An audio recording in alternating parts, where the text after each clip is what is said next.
Shalom bien-aimés dans le Seigneur, nous vous saluons dans le nom précieux et glorieux de notre Seigneur Jésus. Nous sommes dans la joie de pouvoir réellement nous retrouver ces mercredis pour pouvoir partager la parole du Seigneur. C'est votre frère, le pasteur Philippe Mukenge, pour vous présenter votre émission Que la Bible parle, une émission qui se passe tous les mercredis à partir de 20 heures et qui vous est présenté par votre humble serviteur.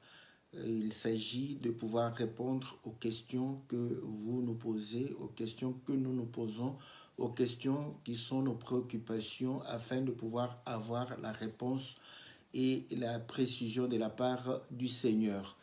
Que le Seigneur, créateur du ciel et de la terre, de l'univers visible et invisible, puisse réellement vous être favorable, vous bénir de toutes les bénédictions, que le Seigneur puisse écouter le cri de vos cœurs, qu'il puisse écouter réellement les besoins qui sont les vôtres, afin de pouvoir réellement vous accorder tout cela pour que votre joie soit parfaite. Il est le Dieu qui pourvoit aux besoins de son peuple et qu'il puisse vous donner tout ce dont vous avez besoin. Nous saluons tous les bien-aimés qui se connectent, qui communient avec nous tout le temps que nous sommes réellement en direct. Que le Seigneur vous bénisse.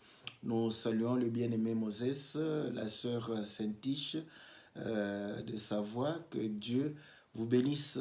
Que nous saluons le bien-aimé Christian. Nous saluons notre bien-aimé Yété, que le Seigneur vous soit favorable. Nous saluons Fataki, la sœur Cathy, la sœur Bia, la sœur Sylvie. Nous saluons la sœur Calice. Nous saluons le bien-aimé Gabin, le bien-aimé Jean, Didier, Jean-Marie. Nous saluons l'homme de Dieu Vicky, l'homme de Dieu Barouani. Nous saluons tous ceux qui nous soutiennent dans les émissions. Nous n'oublions pas le pasteur Rofi, nous n'oublions pas tous ceux qui nous regardent en rediffusion. Nous saluons particulièrement le bien-aimé Victor, que le Seigneur vous soit favorable, ainsi que toute votre famille. Que Dieu puisse nous accorder l'entendement qu'il faut, que le Seigneur puisse nous accorder l'intelligence et la sagesse, parce qu'il est source d'intelligence et de sagesse. Bien-aimés dans le Seigneur, nous avons intitulé « Allez, faites de toutes les nations mes disciples, les baptisant au nom du Père, du Fils et du Saint-Esprit ». C'est une question de notre bien-aimé Joël d'Algérie qui nous a posé la question « Pourquoi le Seigneur utilise cette formule? Pourquoi le Seigneur le dit? Il dit « Allez, baptisé au nom du Père, du Fils et du Saint-Esprit ». Donc, nous allons répondre à sa question. Pourquoi le Seigneur a dit de cette manière? Nous savons que quand Pierre va pouvoir se lever, il va pouvoir demander à ceux qui avaient été touchés et qui avaient demandé de l'orientation de pouvoir recevoir le baptême au nom du Seigneur Jésus.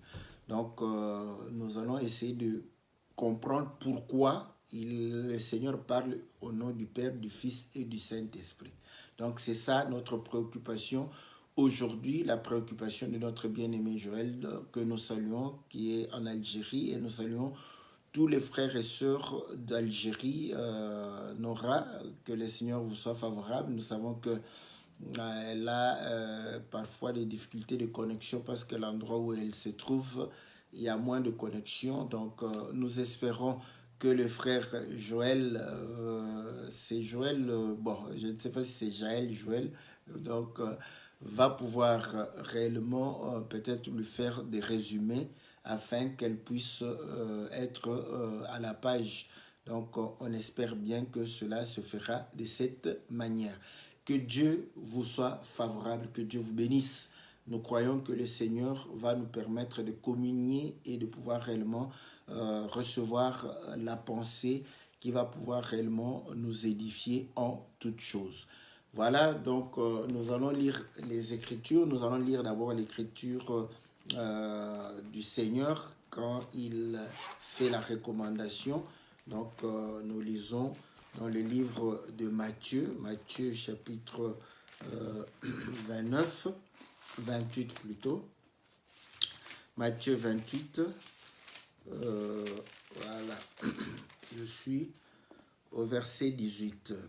Jésus s'approcha et leur parla ainsi.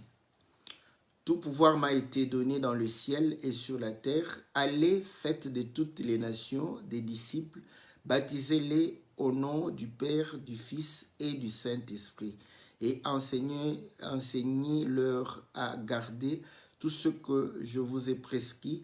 Et voici, je suis avec vous tous les jours jusqu'à la fin du monde. Voilà la recommandation du Seigneur. Le Seigneur va pouvoir recommander aux disciples, à ses apôtres, d'aller et de faire des nations, les disciples, de les baptiser au nom du Père, du Fils et du Saint-Esprit, et de pouvoir les enseigner à pouvoir observer, n'est-ce pas, tout ce qu'il les a prescrits. Donc, il les a donné cet ordre. Nous lisons dans le livre de Actes, Actes chapitre 2. Actes chapitre 2, nous sommes au verset 37.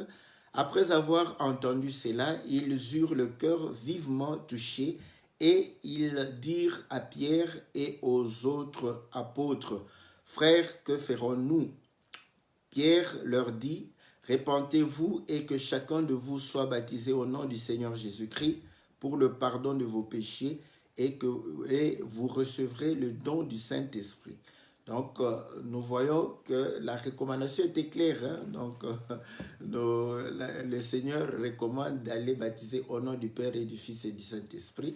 Pierre, lorsqu'on lui pose la question, il dit, soyez baptisés au nom de Jésus-Christ pour le pardon de vos péchés et vous recevrez le don du Saint-Esprit.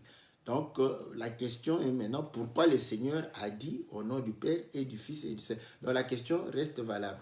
Maintenant, nous disons ceci, voilà. Pierre, parce que certains, nous avons suivi des prédications où un homme s'élève pour dire, entre Pierre et Jésus, qui allons-nous suivre? Bon, nous lui répondons en différé. Nous lui répondons, n'est-ce pas, après pour lui dire que nous allons suivre Pierre. Donc, lui, il croit suivre le Seigneur. Donc, vous allez comprendre que pourquoi nous ne suivons pas le Seigneur et pourtant, ce sont des paroles qui sont sorties de la bouche du Seigneur. Écoutez ce que le Seigneur dit lui-même. Nous sommes dans le livre de Jean chapitre 16. Jean chapitre 16, au verset, au verset 25. Le Seigneur dit ceci. Je vous ai parlé ainsi en parabole. L'heure vient où je ne vous parlerai plus en parabole, mais où je vous annoncerai ouvertement ce qui concerne le Père. Donc, vous allez comprendre que le Seigneur va démontrer qu'il est en train de pouvoir parler en parabole. Mais il dit, l'heure vient où je vous annoncerai ouvertement ce qui concerne le Père. Et pourtant, vous allez comprendre qu'il va s'en aller et va pouvoir réellement envoyer le Saint-Esprit. Écoutez, maintenant, quand il leur parle, n'est-ce pas, du Saint-Esprit, nous sommes toujours dans Jean chapitre 16, au verset 7. Cependant, je vous dis la vérité, il est avantageux pour vous que je parte, car si je ne pars pas, le Consolateur ne viendra pas vers vous, mais si je m'en vais, je vous l'enverrai. Et quand il sera venu, il convaincra le monde du péché, de justice et de jugement. De péché parce qu'il ne croit pas en moi, de justice parce que je vais vers le Père et que vous ne me verrez plus, et de jugement parce que le prince de ce monde est jugé. J'ai encore beaucoup de choses à vous dire, mais vous ne pouvez pas les comprendre maintenant. Donc, le Seigneur démontre qu'ils ne peuvent pas le comprendre maintenant. Pourquoi ils ne peuvent pas comprendre maintenant? Parce que ils sont charnels. Vous allez comprendre que lorsque le Seigneur parlait en parabole, eux aussi posaient des questions pour dire que non, explique-nous cette parabole. Il dit, êtes-vous aussi sans intelligence? Donc, vous allez comprendre que le fait qu'ils n'étaient pas encore remplis du Saint-Esprit, donc le Seigneur comprend qu'ils ne peuvent pas saisir ou comprendre ces choses parce que ces choses, n'est-ce pas, devraient être jugées de manière spirituelle. Voilà pourquoi dans 1 Corinthiens chapitre 2, la Bible dit que nous utilisons un langage spirituel pour des choses spirituelles. Et l'homme spirituel en juge de manière spirituelle. Or, eux, vous vous rappelez, quand ils sont allés à la montagne de Gethsémani, le Seigneur dira que l'esprit est disposé, mais la chair est faible. Donc, ils étaient, n'est-ce pas, des hommes, n'est-ce pas, sans avoir reçu le Saint-Esprit, d'où ils ne pouvaient pas saisir les choses de l'esprit ni le langage spirituel que le Seigneur utilisait pour les choses spirituelles. Donc, nous comprenons que lorsque le Seigneur parle du Père, il parle en parabole. Et quand il parle en parabole, difficile de pouvoir saisir. Rappelez-vous quand il a parlé en parabole en ce qui concerne le semeur qui est sorti pour s'aimer. Vous allez voir qu'ils vont poser la question pourquoi tu leur parles en parabole. Donc quand le Seigneur parle en parabole, c'est afin que la chair ne puisse pas comprendre, la chair ne puisse pas saisir, que la chair ne puisse pas réellement se convertir par ses efforts, mais que effectivement, pour que nous puissions saisir, comprendre, il faudrait que le Saint-Esprit puisse réellement nous aider à pouvoir comprendre cela. Donc nous comprenons que lorsque le Seigneur parlait, je m'en vais vers le Père, n'est-ce pas? Nous sommes dans Jean chapitre 14. Vous allez voir que eux-mêmes vont dire que mais montre-nous le Père et cela nous suffit. Donc parce qu'ils comprenaient qu'il parlait du Père, mais ils ne le comprenaient pas. Écoutez, nous sommes dans le livre de Jean chapitre 14. Il dit, il y a beaucoup, au verset 2, beaucoup de demeures dans la maison de mon Père, sinon je vous l'aurais dit, car je vais vous préparer une place. Donc si je m'en vais, si je m'en vais et vous prépare, si je vais, attendez, donc si je m'en vais et vous prépare une place, je reviendrai, oh là là, je reviendrai, je vous prendrai avec moi, afin que là où je suis, vous y soyez aussi. Et où je vais, vous en savez le chemin. Thomas lui dit, Seigneur, nous ne savons où tu vas, comment en saurions-nous le chemin? Jésus lui dit, moi je suis le chemin, la vérité et la vie. Nul ne vient au Père que par moi. Si vous me connaissez, vous connaîtrez aussi mon Père. Et dès maintenant, vous le connaissez et vous l'avez vu. Puis Philippe lui dit, Seigneur, montre-nous le Père et cela nous suffit. Donc, vous allez voir qu'en parlant du Père, ils étaient tout le temps dans l'attente de pouvoir comprendre, saisir, mais c'était fou. Donc, c'était voilé, c'était parabolique. Donc, le Seigneur parlait du Père en parabole. Donc, quand le Seigneur dit, allez, faites de toutes les nations des disciples, baptisez-les au nom du Père, du Fils et du Saint-Esprit. Donc, comprenez que c'était un langage parabolique. La Bible dit que le Seigneur, quand il parlait tout le temps en parabole. Donc, c'était un langage parabolique. Un langage parabolique exige une explication. Voilà pourquoi, lorsqu'ils se sont approchés dans Matthieu 13, pour lui poser la question, pourquoi tu leur parles en parabole?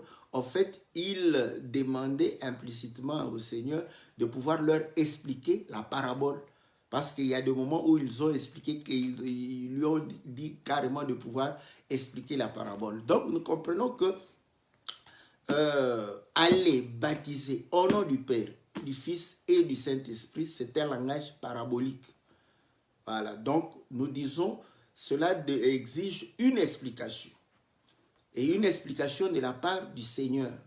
Voilà pourquoi, lorsque nous voyons Père, Fils et Saint-Esprit, nous n'allons pas prendre le dictionnaire, ouvrir le dictionnaire, commencer à fêter les pages du dictionnaire. Père veut dire quoi? Fils veut dire quoi? C'est bien, Ça, c'est pour une compréhension en français de la Bible. Mais nous disons que cela ne va pas aider parce que ces choses, comme nous l'avions dit dans 1 Corinthiens chapitre 2, c'est un langage spirituel. Il faudrait que nous puissions saisir le sens spirituel de ce langage afin de pouvoir comprendre, avoir la pensée réellement du Seigneur. Donc, allez, faites de toutes les nations mes disciples, les baptisant au nom du Père et du Fils et du Saint-Esprit. C'est un langage parabolique. Voilà pourquoi nous disons quand quelqu'un reçoit un baptême au nom du Père et du Fils et du Saint-Esprit, ce baptême-là ne peut pas le sauver parce que c'est un baptême parabolique.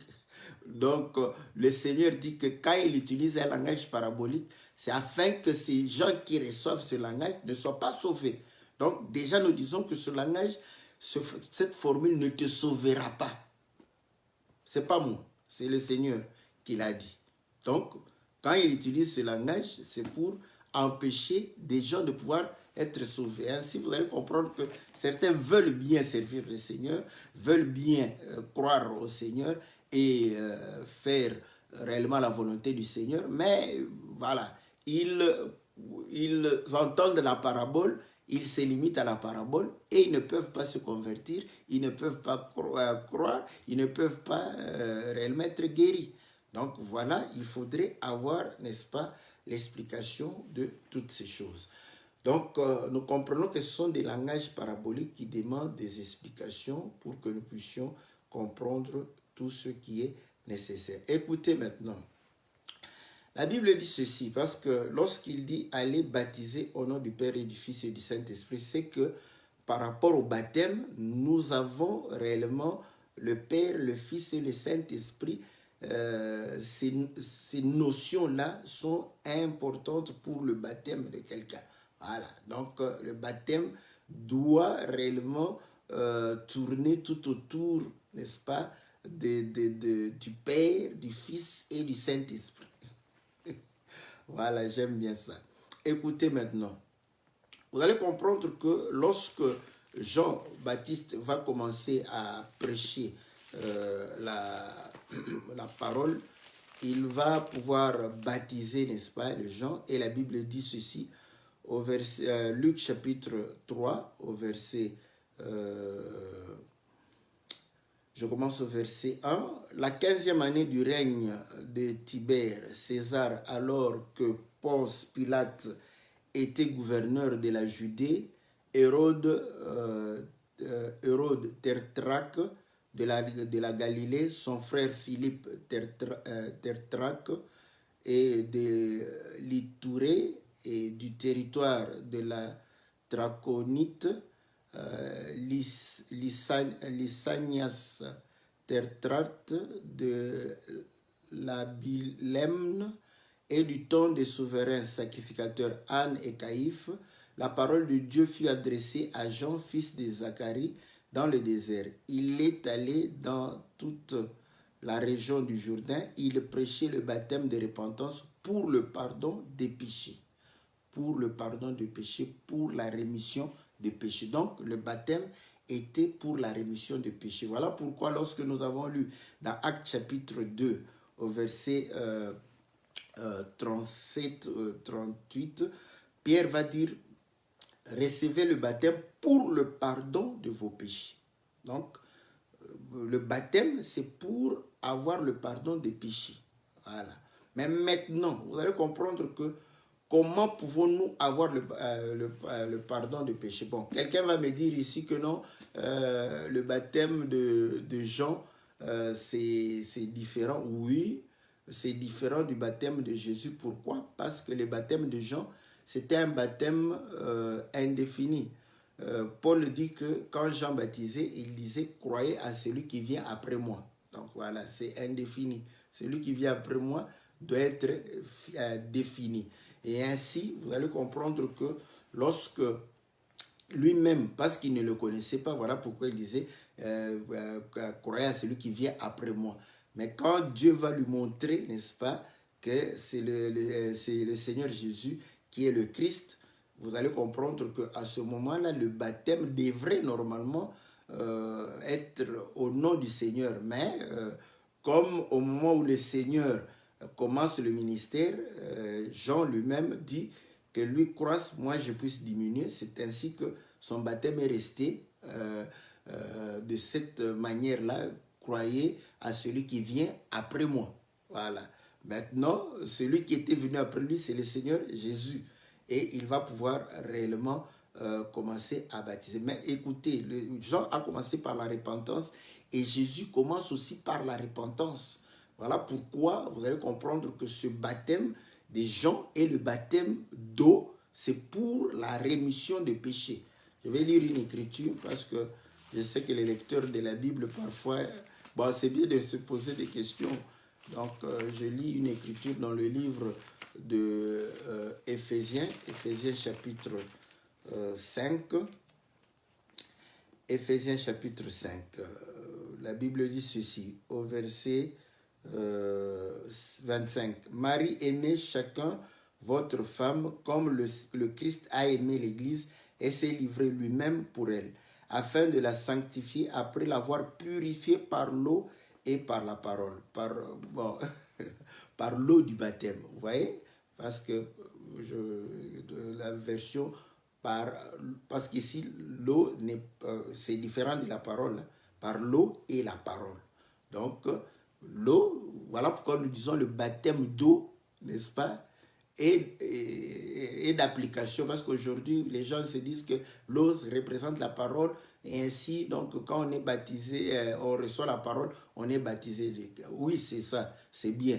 Mais écoutez, quand Pierre a parlé, Corneille a reçu la parole et le Saint-Esprit est descendu. Pierre va dire, allons-nous refuser à celui qui a reçu le Saint-Esprit l'eau du baptême? Donc, vous allez comprendre que le baptême d'eau, n'est-ce pas, fait partie du salut. Si tu n'es pas baptisé d'eau, donc tu dois chercher à recevoir le baptême d'eau. Je vais commencer à faire même l'effort parce qu'il y a des bien-aimés qui nous demandent le baptême. Si vous êtes en Europe ici, que Dieu nous fasse grâce, n'est-ce pas? Nous pouvons nous déplacer pour pouvoir réellement venir vous baptiser quand vous êtes réellement convaincu et vous avez reçu, n'est-ce pas, le Seigneur et la parole de vie pour pouvoir réellement être sauvé. Donc, vous allez comprendre que le baptême d'eau nous purifie de nos souillures. Voilà pourquoi 1 Pierre chapitre 3 nous dit que voilà, donc aujourd'hui le baptême, c'est pour réellement nous sauver et nous purifier, n'est-ce pas, de nos péchés. Donc, le but du baptême, c'est de pouvoir réellement nous purifier de nos péchés, la rémission de nos péchés, le pardon de nos péchés. Écoutez maintenant. Vous allez voir que je suis en train d'expliquer pourquoi le Seigneur utilise baptiser au nom du Père, du Fils et du Saint-Esprit. Donc nous voyons le fondement du baptême, c'est le pardon de nos péchés, la rémission de nos péchés. Donc voilà. Maintenant, comment nous obtenons le pardon de nos péchés? Voilà. Nous allons lire quelques écritures pour voir comment nous recevons le pardon de nos péchés. Nous sommes dans le livre de Matthieu 26. Matthieu 26, je commence au verset 27. Il prit ensuite une coupe et après avoir rendu grâce, il la leur donna en disant, buvez-en tous, car ceci est mon sang, le sang de l'alliance qui est répandu pour beaucoup, pour le pardon de péchés. Voilà. Donc le baptême, c'est pour le pardon de péchés. Mais comment obtenons-nous le pardon de péchés? C'est par le sang qui est répandu. Donc le sang de qui? Le sang du Seigneur Jésus. Voilà. Donc, vous allez comprendre que ce n'était pas en vain quand le Seigneur dit « Allez baptiser au nom du Père et du Fils et du Saint-Esprit ». Ce n'était pas en vain parce qu'il voulait communiquer quelque chose au travers le baptême. Le baptême, n'est-ce pas? Vous allez comprendre que c'est pour la rémission des péchés.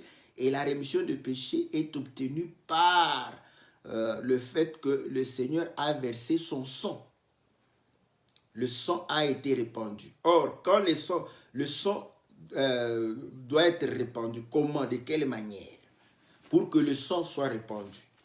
Voilà pourquoi vous allez comprendre que dans le livre, je crois, de 1 Jean chapitre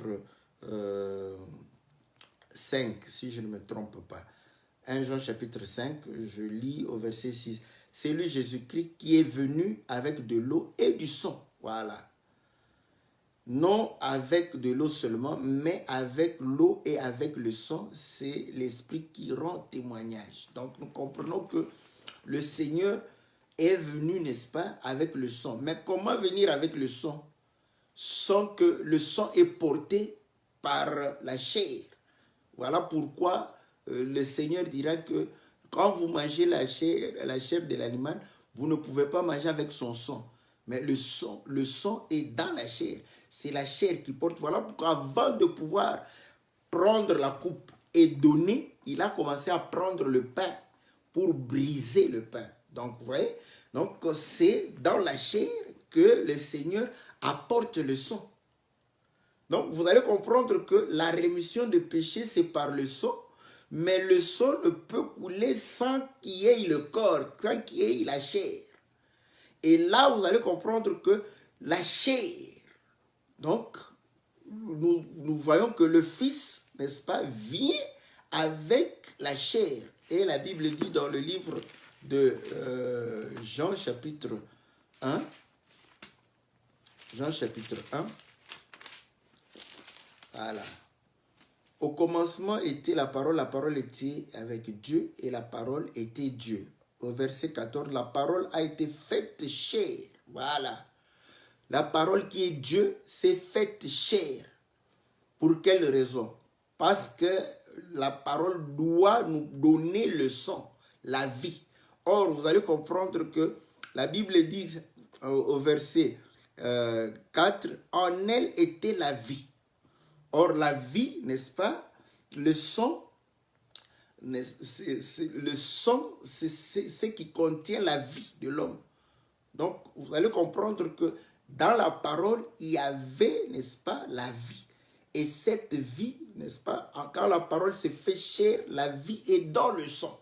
Voilà pourquoi quand le Seigneur donne le sang, il donne la vie. Voilà. Donc, nous comprenons une chose, que pour que nous ayons la rémission de péché, c'est comme ça que Dieu a défini. Il y avait les musulmans qui posaient la question à notre bien-aimé qui débattait avec lui. Pourquoi vous voulez que Jésus meure? Ce n'est pas nous qui avons voulu que Jésus meure. Nous, on aurait préféré comme Pierre que Jésus ne meure pas. Voyez? Mais Jésus devrait mourir parce que le pardon de péché passe par la mort de l'animal. C'est comme ça.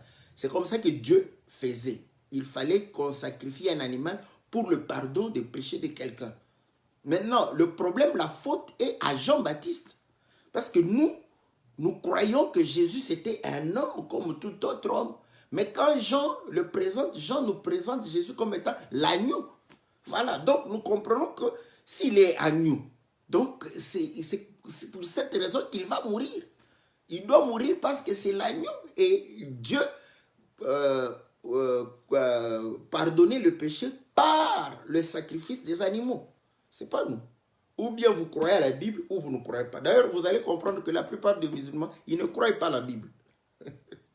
Ils utilisent la Bible pour pouvoir réellement nous détourner de la voie du Seigneur.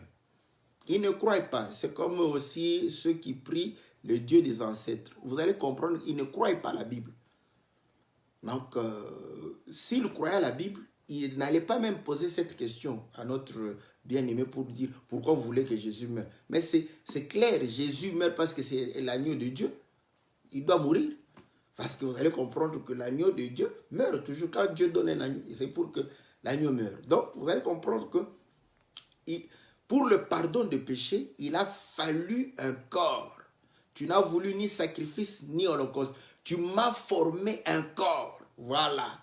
Maintenant, ce corps-là, vous allez comprendre que avant que le corps ne soit formé, c'était la parole. C'était Dieu. Donc, Dieu porte un corps. Et écoutez ce que la Bible dit. Elle a habité parmi nous, pleine de grâce et de vérité, et nous avons contemplé sa gloire comme une gloire sa gloire, une gloire comme celle du Fils unique venu du Père. Voilà. Donc, je parle en français, mais nous ne devons pas comprendre ces choses en français. Voilà pourquoi nous avions dit, nous ne définissons pas Père comme dans le dictionnaire Larousse. Vous allez comprendre ici que au commencement était la parole était avec Dieu, la parole était Dieu, la parole s'est faite chair. Maintenant, nous contemplons, c'est nous qui contemplons cette parole comme étant, n'est-ce pas, une gloire, la gloire du Fils venu du Père. Maintenant, vous allez comprendre que Père, dans la Bible, voilà pourquoi le Seigneur dit, je m'en vais au Père. Posez la question, je m'en vais au Père. Donc, il était venu d'où? Du Père, et il s'en va où? Au Père. Donc, le Père, c'est l'origine. Voilà. C'est la source. Voilà pourquoi on dit Père de lumière. Père de lumière pour montrer que c'est lui la source, c'est lui l'origine, n'est-ce pas? C'est lui. Maintenant, le Fils, vous allez comprendre que c'est lui qu'on ne voyait pas, c'est lui qui était invisible, se fait voir. Voilà. Se révèle. Voilà. Donc, quand il porte un corps, c'est pour se révéler. Mais quand il porte un corps, il devient comme nous. Quand il devient comme nous, c'est là où on lui donne le titre du Fils. Pourquoi? Parce que nous aussi, nous venons de Dieu. Voilà pourquoi quand Luc commence la généalogie de Jésus, il dit généalogie de Jésus, fils d'Adam, fils de Dieu. D'où vient Adam? Adam vient de Dieu. Voilà. Donc, ce n'est pas parce que Dieu l'a engendré comme nous engendrons nos enfants. Parce que quand vous comprenez comme ça, il faut que Dieu ait une mère directement ou ait une femme où il va donner sa sémence pour que réellement Adam, n'est-ce pas, soit manifeste. Mais quand on va te poser la question, où était la femme de Dieu pour que Adam soit manifeste, tu auras des problèmes. Quand nous, on va répondre, tu vas dire qu'on va philosopher. Bon, je n'aime pas donner des réponses, trop de révélations là-bas. Mais vous allez comprendre que tout ce que nous comprenons, que Adam vient de Dieu. Voilà.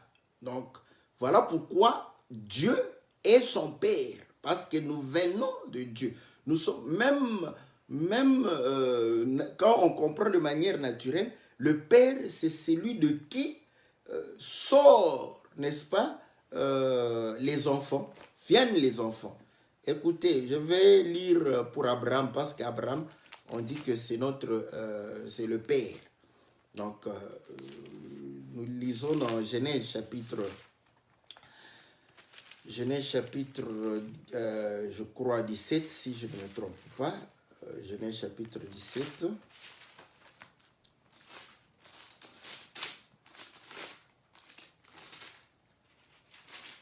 Voilà. Le Seigneur dit, voilà, au verset 4, « Pour moi, voici mon alliance avec toi. Tu deviendras le père d'une foule de nations. On ne t'appellera plus du nom d'Abraham, mais ton nom sera Abraham, car je te rends père d'une foule de nations. Je te rendrai extrêmement fécond. Je ferai naître de toi des nations, et des rois sortiront de toi. » Voilà. Donc, vous voyez, Père, pourquoi quand nous voyons les rois viennent d'Abraham, n'est-ce pas? Pas seulement le fait que non, ils ont le gène. Je prends le terme sortir d'eux. Voilà. Donc, nous venons tous de Dieu. Voilà pourquoi nous sommes fils, n'est-ce pas? Nous sommes fils parce que nous venons de Dieu. Donc, quand le Seigneur, la parole vient de Dieu, et cette parole porte la chair, cette parole vient de Dieu. Cette parole peut être identifiée comme étant fils de. Voilà. Donc le Seigneur dit, je viens du Père. Voilà pourquoi quand il rentre au Père. Voilà. Donc vous allez comprendre une chose, que cette parole s'est faite chair et nous l'avons contemplée comme le Fils unique venu de Dieu. Voilà. Donc nous comprenons que pourquoi la parole a porté chair. La parole a porté chair pour donner la vie. Comment donner la vie? C'est au travers le sang qui est dans la chair pour pouvoir donner. Donc nous comprenons que le corps est important pour que nous puissions recevoir la vie. Voilà pourquoi il dit, je suis le pain qui descend du ciel. N'est-ce pas? Celui qui ne mange pas ma chair et ne boit pas mon sang n'aura pas la vie éternelle. Donc il prend le corps. Pourquoi? Parce que nous avons le corps. Voilà pourquoi il prend le corps. Dieu prend un corps afin de pouvoir réellement... Et on dit que la parole a habité parmi nous. Dieu a habité parmi nous. Emmanuel, voilà pourquoi on l'appelle Emmanuel. Dieu parmi son peuple. Dieu parmi nous. Voilà. Dieu parmi nous, donc dans le corps. Et ce corps, on l'appelle fils parce que ce corps, n'est-ce pas, on dit, ça vient d'eux. Ou fils, encore, nous comprenons que révèle, n'est-ce pas, celui qui est l'origine. Voilà. Donc, nous comprenons que le baptême, c'est pour la rémission des péchés. Mais pour que nous ayons la rémission des péchés, c'est par la mort du Seigneur. Pour qu'il y ait mort, il faut que le Seigneur porte un corps. Et lorsqu'il porte un corps, c'est là où on l'appelle fils. Voilà. Fils. Voilà pourquoi, même Melchisédek, la Bible dit, rendu semblable au fils. Donc voilà pourquoi, au fils de Dieu. Voilà. Mais il n'a ni père, ni commencement. Quoi. Que le Seigneur soit loué. Je lis l'Écriture. Vous voyez, normalement, on ne devrait pas l'appeler fils. Parce qu'il n'a pas, de père. Il n'a pas d'où il est sorti. J'aime ça. Hébreux chapitre 7. Hébreux chapitre 7.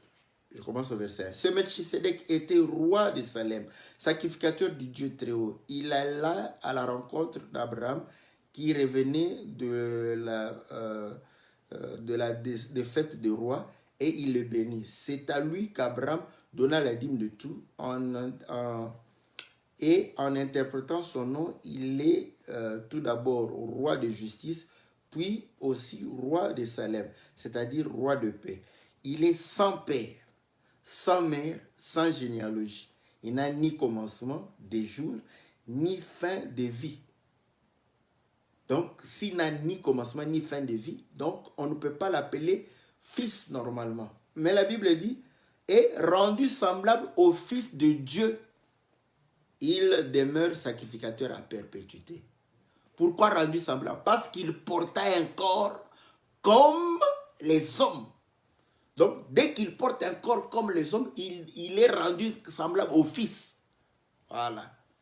Donc, ce n'est pas que quand on parle du Fils, c'est comme s'il fallait qu'une mère quelque part. Mais Melchisédek explique clairement, n'est-ce pas, comment le Seigneur est Fils de Dieu. Normalement, c'est lui-même, parce qu'il n'a ni père, ni commencement. Donc, si on dit père, voilà pourquoi la Bible dit que Dieu, n'est-ce pas, est source de toute vie. Il ne tient pas la vie de quelqu'un d'autre. Sinon, s'il tenait la vie de quelqu'un d'autre, il deviendrait fils de cette personne. Voilà. Donc, le Seigneur, normalement, ne tient pas la vie de quelqu'un d'autre. C'est lui-même. Mais quand il se rend semblable à l'homme, qu'on le veuille ou non, parce qu'il est semblable à l'homme, et surtout qu'il est né. Voilà. Quand il est né, comment vous allez... Il est né. Voilà, il est né. Donc on comprend que quand il est né, il commence. Donc ses jours commencent là. Donc c'est ça même être rendu semblable à un fils. Pour dire que s'il est né, il vient de quelque part. Voilà. Donc, quand il parle du Père, c'est pour dire d'où il vient. Mais ce n'est pas pour dire que c'est mon Père qui m'a engendré comme vous êtes engendré par vos pères. Non. Donc, nous comprenons que le Seigneur porte le corps et c'est par le corps qu'il va pouvoir faire l'expiation de nos péchés. N'est-ce pas? Porter nos péchés, n'est-ce pas? Comme la Bible le dit dans Romains chapitre 8, qu'il a porté un corps semblable à celui du péché pour condamner le péché. Donc le corps est là pour condamner les péchés, porter les péchés, n'est-ce pas? Et condamner les péchés. Maintenant, vous allez comprendre que c'est par la mort du Seigneur que nous avons, n'est-ce pas, le sang a été répandu et nous avons le pardon de nos péchés. Mais comment? Maintenant, Romains chapitre 8, comme je viens de l'évoquer, n'est-ce pas, je crois au verset 2 ou 3, que le Seigneur va condamner le péché, Dieu va condamner le péché dans la chair. Parce que le baptême, c'est pour le pardon des péchés. Mais comment le péché est pardonné? C'est dans la chair que le péché est condamné. D'où il fallait que Dieu porte la chair. Donc quand il porte la chair, il devient comme quelqu'un qui a un commencement, comme le Fils, rendu comme un fils. Voilà. Donc quelqu'un qui a un commencement. Et pourtant, il n'a ni commencement ni fin. Donc nous comprenons que en portant ce corps, n'est-ce pas, il va pouvoir porter nos péchés. Quand il porte nos péchés, c'est pour condamner nos péchés dans son corps. Donc, d'où la nécessité du corps. Or, quand on parle de Dieu portant le corps, c'est le Fils. Mais maintenant, qui condamne le péché? C'est Dieu. Voilà. C'est Dieu qui condamne le péché. Or, notre Père qui est aux cieux. Voilà. Donc, Dieu, c'est notre origine. C'est d'où nous venons. Voilà pourquoi nous disons il est notre Père. Donc, le Père condamne le péché dans le corps. C'est dans le Fils que le Père condamne le péché. Mais pourquoi il condamne le péché? Pour la rémission de nos péchés. D'où vous allez comprendre que le baptême qui est pour la rémission de nos péchés, donc nous avons le Père qui doit condamner le péché dans la chair, n'est-ce pas? Et le Fils porte ce péché, n'est-ce pas? Et comment le Père a condamné? Voilà pourquoi nous prenons l'écriture que les gens lisent en français, quand il dit « Mon Dieu, pourquoi m'as-tu abandonné ?» Oui, Dieu va se séparer de lui, va pouvoir le quitter. Voilà. Donc, quand il se sépare, il condamne le péché, parce que la séparation d'avec le corps dans lequel il habitait, c'est pour condamner le péché. Écoutez, lorsque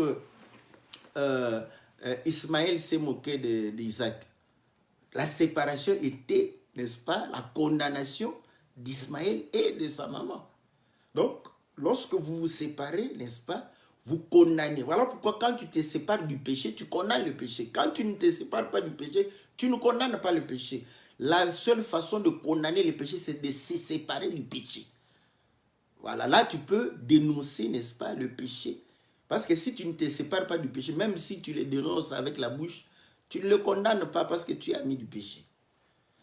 Donc nous comprenons que à la croix, le Seigneur dit, mon Dieu, pourquoi m'as-tu abandonné? Parce que nous voyons le Père condamner le péché.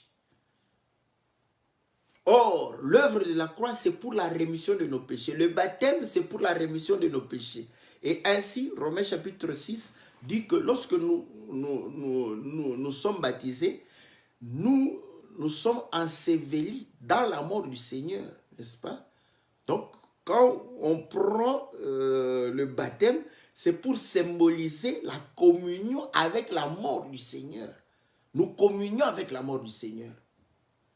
Donc, le Père se sépare, n'est-ce pas, du péché, condamne le péché. Parce que c'est lui qui condamne, il le condamne. Le Fils le porte parce que c'est le corps qui porte, n'est-ce pas, le péché. Et le Père se sépare pour condamner le péché. Maintenant, Jean chapitre 3, c'est chapitre 4, je crois, où lorsque le Seigneur parle avec la femme samaritaine, il dit Dieu est esprit. Dieu est esprit. Mais non, le Seigneur lui-même dit, soyez saints comme votre Père céleste est saint. Donc Dieu est esprit, mais il est saint. Donc il est Saint-Esprit. Mais Bon, je vais vous dire pourquoi on parle du Saint-Esprit. Vous voyez? Normalement, Dieu qui est esprit, c'est l'esprit.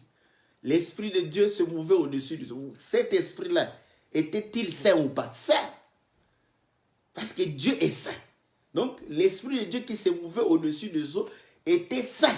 Donc, on peut dire le Saint-Esprit. Parce que les gens croient que le Saint-Esprit, Dieu déjà est Saint-Esprit. Parce qu'il est saint. Votre Père Céleste est saint. Soyez saint comme votre Père Céleste est saint. Dieu est esprit. Donc, si l'esprit, il est saint, il est Saint-Esprit. Maintenant, écoutez. Le corps qui a porté le péché, vous voyez, le corps qui a porté, le corps a été souillé. Dieu s'est séparé de ce corps, vous voyez. Maintenant, quand Dieu, je dis Dieu, quand Dieu vient ressusciter ce corps, il va faire quoi? Donc, son esprit doit revenir sur le corps. Mais quand l'esprit revient sur le corps, l'esprit doit sanctifier le corps. Parce que le corps était souillé. Donc vous allez comprendre pourquoi maintenant l'esprit de Dieu qui vient sanctifier le corps, on l'appelle Saint-Esprit. Parce que le rôle du Saint-Esprit, c'est pour sanctifier le corps. Et ainsi, si tu as le Saint-Esprit avec toi, difficile de pouvoir continuer à vivre dans le péché, parce que le rôle du Saint-Esprit, c'est de pouvoir te sanctifier. Voilà pourquoi le Seigneur dit que le Saint-Esprit vous convaincra en ce qui concerne le péché et la justice. Pourquoi la justice? Parce qu'il va au Père. Donc, quand il va se présenter devant le Père, il nous justifie. Parce qu'il va devant le Père pour nous justifier que voilà, n'est-ce pas, le peuple que tu m'as donné, je l'ai sanctifié. Maintenant, ils sont saints. Reçois-le, n'est-ce pas? Mais vous allez comprendre que le Saint-Esprit en nous, il est saint. Appelé maintenant Saint-Esprit parce que son rôle, c'est de nous sanctifier. Vous croyez que c'est simplement, le Seigneur parle du Saint-Esprit parce que c'était, non. C'est juste pour nous sanctifier, nous. Quand tu parles du Saint-Esprit et que tu reçois le Saint-Esprit, tu ne peux pas rester souillé. Tu ne peux pas. C'est incompatible qu'un homme souillé pécheur ait le Saint-Esprit.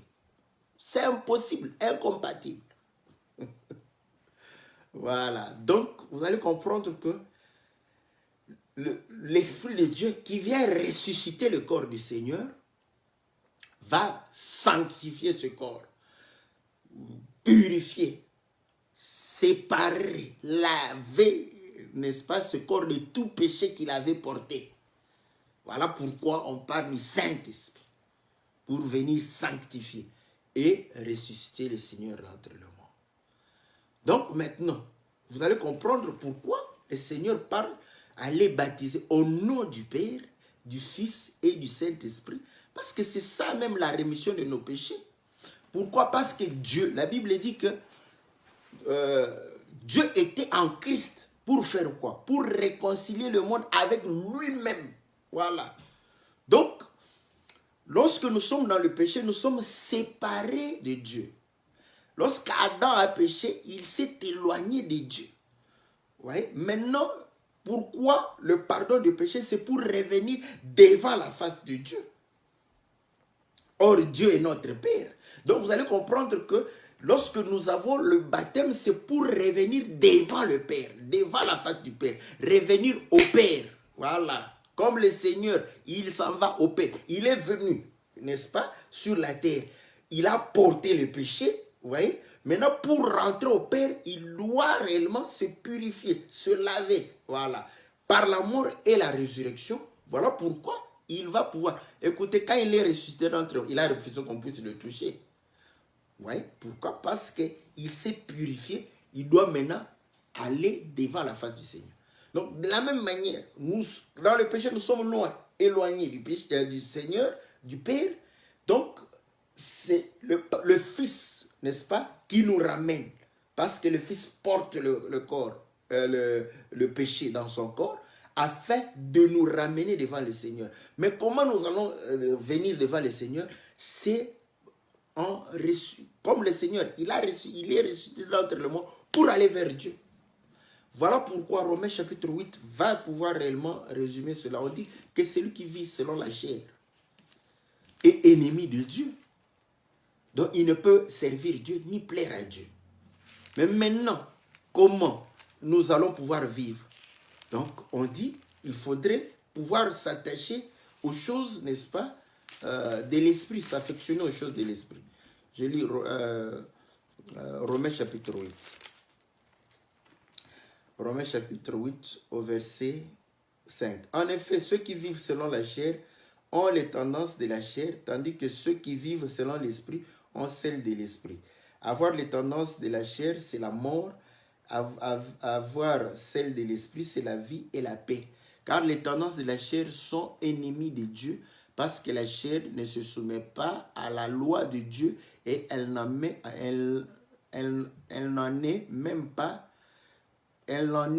même incapable. Or, ceux qui sont sous l'emprise de la chair ne peuvent plaire à Dieu. Pour vous, vous n'êtes plus sous l'emprise de la chair. Donc, vous voyez, nous avons porté la chair, comme le Seigneur a porté la chair. Vous voyez? Maintenant, c'est par le baptême. Voilà pourquoi la mort du Seigneur, c'est le baptême aussi. Il a dit le baptême de feu. Voilà. Donc, c'est un baptême pour pouvoir réellement, n'est-ce pas, porter nos péchés et se purifier et pouvoir aller vers le Seigneur. Donc, on dit ceci. Mais sous seul de l'esprit. Si du moins l'esprit de Dieu habite en vous. Voilà. Donc, pour ne pas être dirigé par la chair, il faut que l'esprit de Dieu habite en nous. Mais comment l'esprit de Dieu va habiter en nous? Voilà comment il explique, n'est-ce pas? Si quelqu'un n'a pas l'esprit de Christ, il ne lui appartient pas. Et si Christ est en vous, le corps, il est vrai, est mort à cause du péché, mais l'esprit est vie à cause de la justice.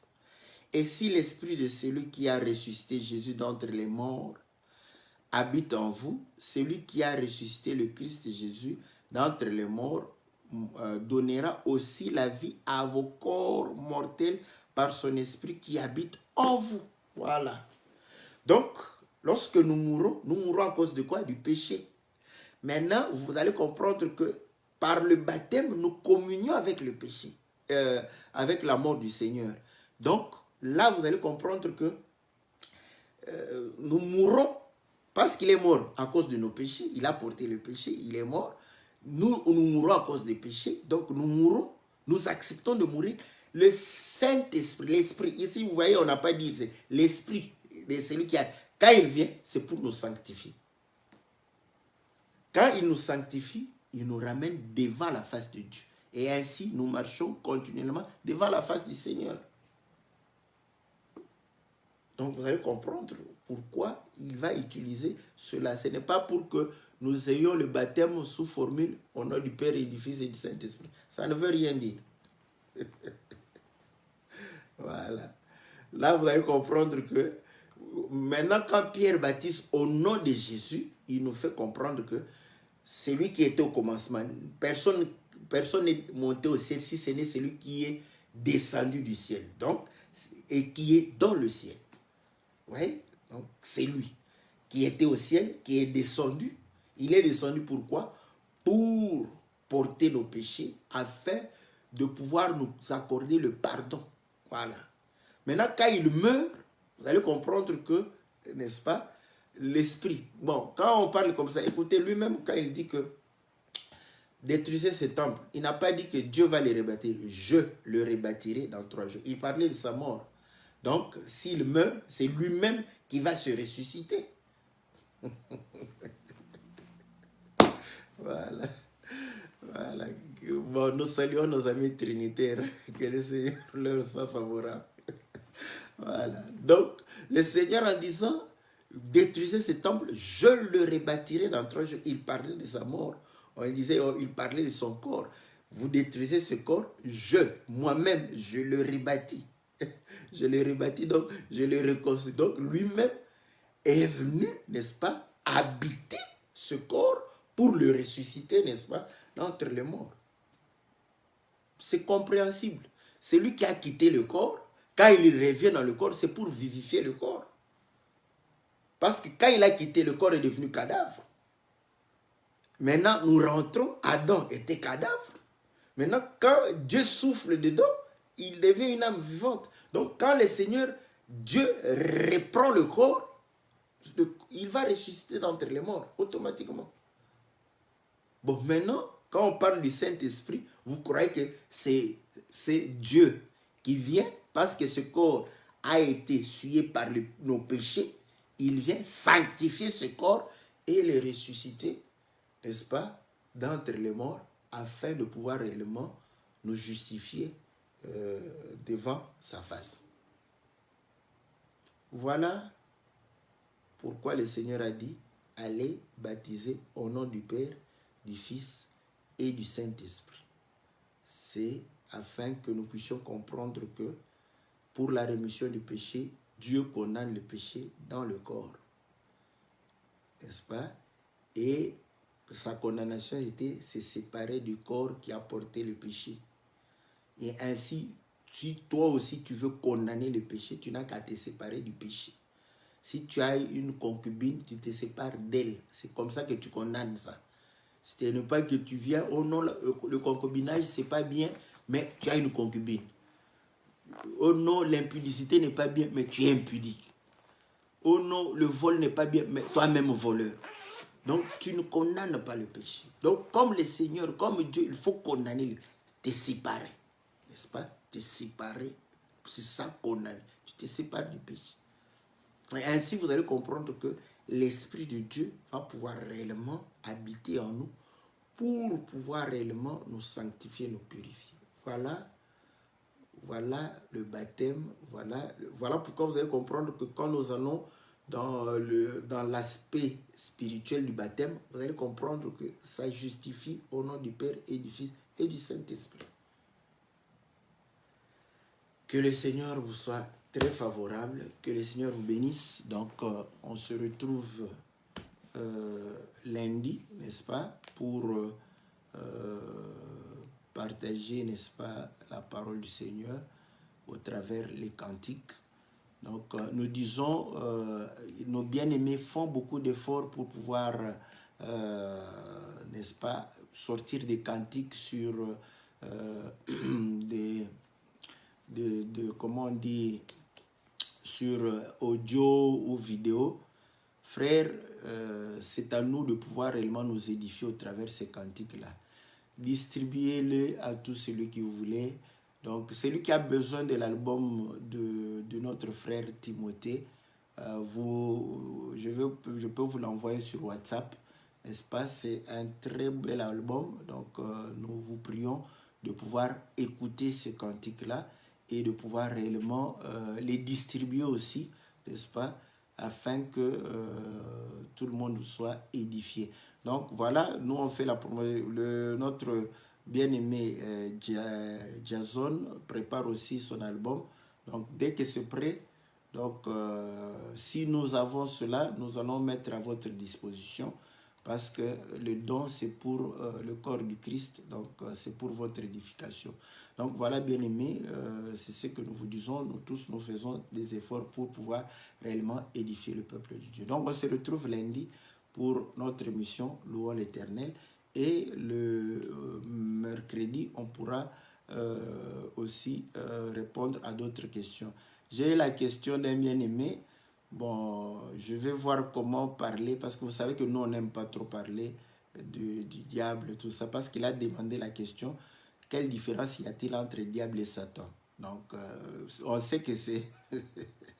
Mais pourquoi on l'appelle parfois Satan, parfois diable? Donc, c'est important aussi de connaître cela. Donc, c'est la manière dont il agit, certainement. Donc, quand il agit comme Satan, il faut savoir qu'est-ce qu'il fait. Quand il agit comme diable, qu'est-ce qu'il fait aussi? Parce que c'est pas en vain que Dieu va l'appeler parfois Satan et diable. Dieu sait pourquoi il appelle Satan, il appelle diable aussi.